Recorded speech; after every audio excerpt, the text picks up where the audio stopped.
Hey guys, Tim from RoundTwoGaming here. Today, we're going to talk about a PvE Void Titan build that is so cracked, literally and figuratively, that it has carried me, a casual Destiny 2 player, through high-end content.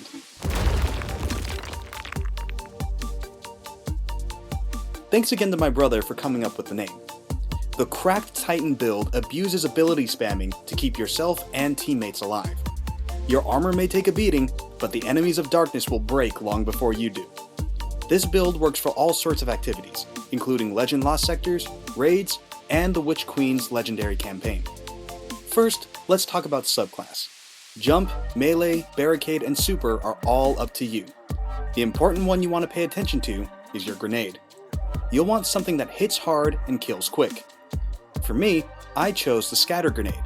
It doesn't travel very far, but it packs the punch we'll need for this build. More on why in a little bit. Next, we come to aspects. You can swap between Bastion and Offensive Bulwark depending on what you're comfortable with, but the aspect you absolutely need is Controlled Demolition. With it, your abilities make enemies volatile, and detonating volatile enemies will not only spread the debuff to other enemies, but they'll heal you and your allies as well. This acts as one of our core means of survivability. You won't need to kill an enemy to detonate volatile, so this can work with bosses too.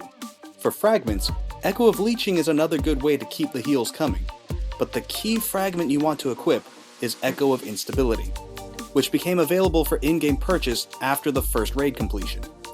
With it, your grenade kills will grant your void weapons volatile rounds. I'm sure you can see where this is going. Next, we'll go over weapons and armor. The final two supporting pillars of the cracked Titan build are the Heart of Inmost Light chest piece and the Traveler's Chosen sidearm. With the Heart of Inmost Light, using one ability empowers the other two, making them stronger and recharge faster. With Traveler's Chosen, kills grant you stacks of Gathering Light, which improve the gun's performance and let you recharge your abilities on a long button press. Additionally, the Catalyst gives it full auto trigger and osmosis.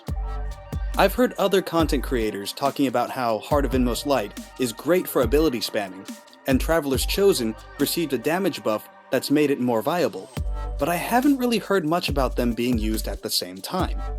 Both of these in tandem work great for constant ability usage, and when used in the cracked Titan build, they are a force to be reckoned with.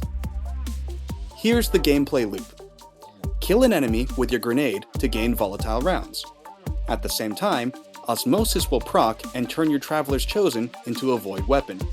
Shoot everything in sight to make them volatile and cover everything in purple healing explosions.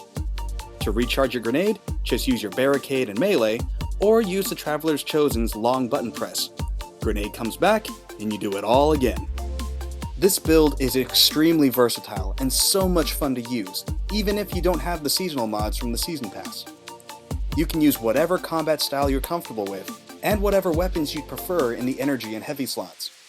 The only time you'd ever need to swap weapons is if you're dealing with champions. But if a season rolls around with anti-champion sidearm mods, well, those champions will wish the Traveler chose them. Thanks again for tuning in. I hope you find this build as cracked as I do. Let us know in the comments if you have any tweaks or fun builds you like to use. I'm still trying to figure out something for my Void 3.0 Hunter, so any suggestions would be much appreciated. You can find the links to our socials and merch in the description below, and be sure to catch us on Twitch all throughout the week. Once again, this is Tim from RoundTwoGaming. We'll see all you beautiful people in the next round. Take care.